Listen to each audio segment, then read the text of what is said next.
the IIT attack, the attack on IIT, because you are IITians. So the IIT attack has several building blocks. The first, we have reviewed all these books in great detail, and no IITian has reviewed them, by the way. I mean, this is surprising. One of the things I want to talk to the faculty member who's in charge of the global alumni is that the global alumni have not reviewed, they have not taken on this issue. They have not even noticed it. I went to the pan-IIT people who are getting these awards for the IITian of the year and all that, and some of them are my friends, and I said, why don't you take up this issue? And they want to be non-controversial. They would rather get some award and be in the good books and of everybody. So somebody has to take it on. So I'm, as a non-IITian, I was a pure science student, did my physics and went from a physics and computer science, but not IIT. So as a non-IITian, I'm doing this, sticking my neck out and fighting for IIT. And at the very least, they should join and help and all that, but they haven't done as of yet, which is why I thought this meeting here is very special for me, to tell you about it. So there is a book by a Harvard professor called The Caste of Merit, Engineering Education in India, Ajantha Subramanian. She's a Harvard professor, and the book is published by Harvard University Press, so it's not some trivial thing on the fringes. It's the most prestigious academic press in the world. And it is taught, it's a bestseller. This person goes around giving talks. I believe she had a presentation here at IIT also.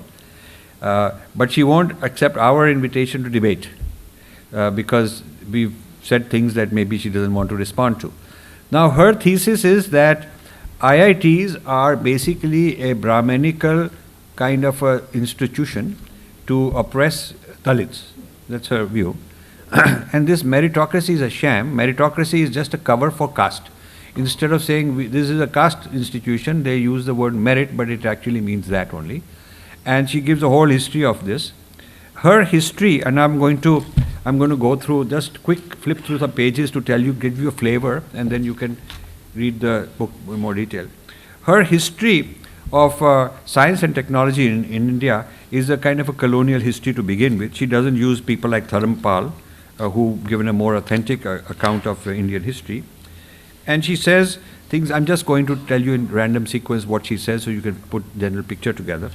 She says majority of the IITians are male, and therefore it's a male patriarchy, and it is reproduced because of the Hindu family system.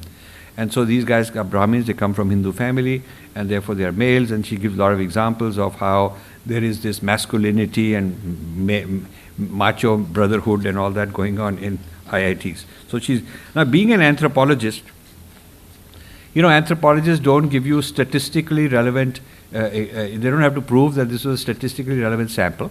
They just have anecdotes that suit them.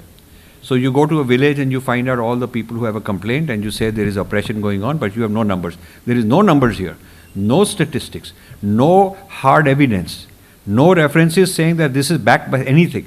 It is just anecdote, lot of story, so-and-so person met me and then he said this and it was this very moving story and he was oppressed and this happened to him. It's a lot of sensationalized storytelling, very beautifully written. And Harvard University Press, shame on them, did not go and do a peer review asking anybody from the other side, which means you people, to comment on it. And you would do a peer review. I mean, we are criticized that, hey, you should have peer review. This is Harvard University Press. No peer review by an IITian would pass this kind of nonsense, but it is published. So then she comes up with this Pierre Bourdieu, who is a well-known French Marxist, and I have also quoted him many times, who has this idea that culture is a form of capital. So capital is not just money. Capital can be culture. So your knowledge can be a capital. Your knowledge can be a form of capital. So she feels that the IITians are capitalists in the sense that they have this knowledge and they are transmitting this knowledge to each other. Next generation of Brahmins, the next generation of Brahmins, they're keeping it to themselves. And so this Brahminism is now in the form of IIT merit. This is a very important point she makes. And then she says that engineering should be about practical things, material things which you do with your hands, but because that would be Shudra work, the IITians taught mainly conceptual work because that is Brahmin work. So so she says, she gives this history that See, some British guy also said that reason people can't be good engineers here because these Brahmins don't want to work with their hands. And so I don't know if she ever went into a lab or did any. I think she just kind of made it up. And so she says that the emphasis on theory, and the reason that they are doing so well in computer science is because it is mainly theoretical and conceptual, and therefore the suits the Brahmin framework. A Brahmin, head is wired up for that. And then she talks about. The amount of things I could tell you is so huge. I'll just go very quickly through this. Then she says that in the colonial era, the colonizers, British, they found the Brahmins very useful for administrative work because they were educated and they could do conceptual work. They become babus.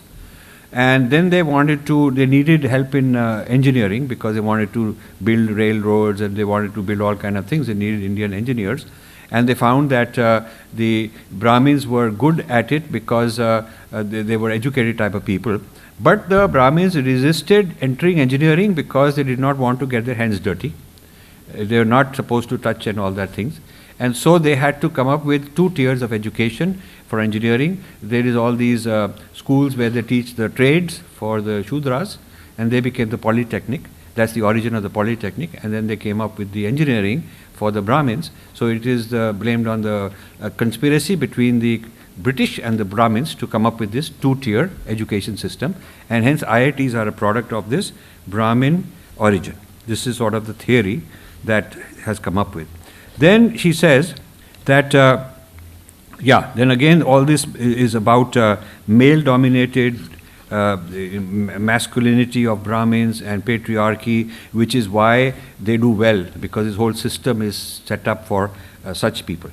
Now, I have so many stories that I have flagged. There is no reason to believe that this is a typical story. You can have a story, but as you know, as scientists, it has to be statistically significant. It cannot be just some one-off thing, and then you make a whole case out of it. So so she says that the Tamil Brahmin mobility is a form of cultural genius, which is being exploited, and this is all the capacity to articulate it, and then to call it merit. So merit. She's against merit, basically, the concept of merit, because she says that the idea of merit is inherently Brahmanical and exploits Dalits. So then there is this whole business of she's blaming the IITians who formed networks to help each other. Point is that Harvard has got the biggest networks. If you look at Harvard Business School, she's one of the most elite people herself, if you look at it. Harvard's got all these big alumni and all that, but she blames IITians and she gives a list of all the TIE, the group and the Pan-IITians, and they are in Silicon Valley and they're helping each other, and they're all being trained to build the IIT brand, but the Harvard is building Harvard brand. I mean, Stanford built the Stanford brand, Princeton built everybody. I don't understand the logic, but there's no counter-argument allowed here.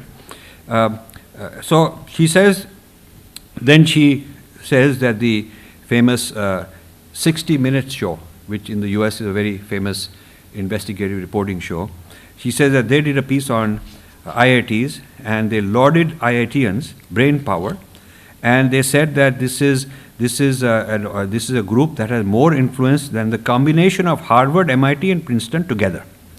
And so she's very upset at that. She's very upset. And she says that she also blames this Vinod Khosla, he's also part of this, and then she says Forbes did a story on IITians of Silicon Valley, the Pan-IIT. Then she says she blames that IIT was quoted favorably by Bill Clinton, Joe Biden, Jeff Bezos, Bill Gates, all of them sort of really into this Brahmanical conspiracy, and she has to educate them that you guys better stop praising these IIT people because they're horrible people. So that's kind of the way. Then she says, then she moves on to BJP has worsened the problem, because she says that all of this, Modi has embraced the diaspora, and he's when he came to US, he met all these people, and this is all very bad and whatnot. And then she's very upset that there is IIT Madras has a e-cell, which is for startups, and they are taking credit. They've done 130 plus startups, 150 ideas have been bootstrapped, 250 internships. This is as of that particular year. And so she says that this is expanding the Brahmin, oppression further. So, and there's a massive state, government, nation state, the government of India supporting these IITs, and there needs to be oversight.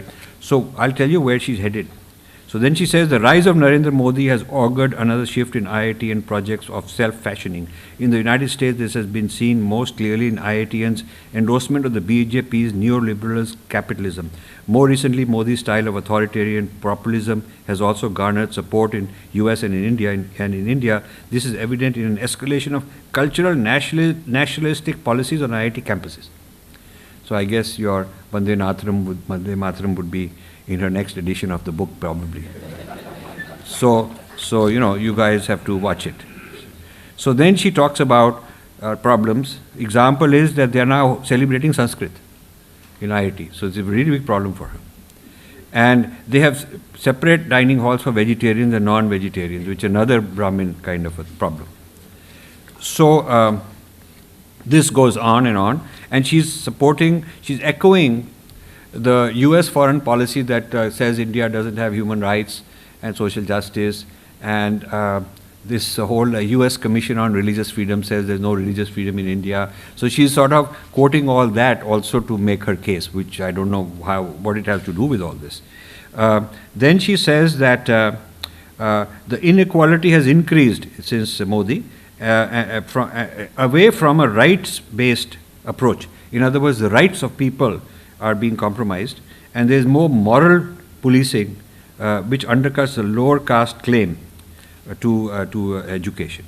So this business, and then she says that this United States should change its merit-based immigration. It's very interesting. H-1B visa should become caste-based. You have caste quotas. She wants to. This is a very serious matter, because I'll tell you where it has gone. There are lawsuits on this. And then only, she says this is choking off the possibility for a genuinely popular democracy in India. So you're not having so you wonder sometimes when they come up with weird thing that your democracy is a sham and you're fascist, you wonder who's doing all this. So we are uncovering who's doing it. They are powerful people.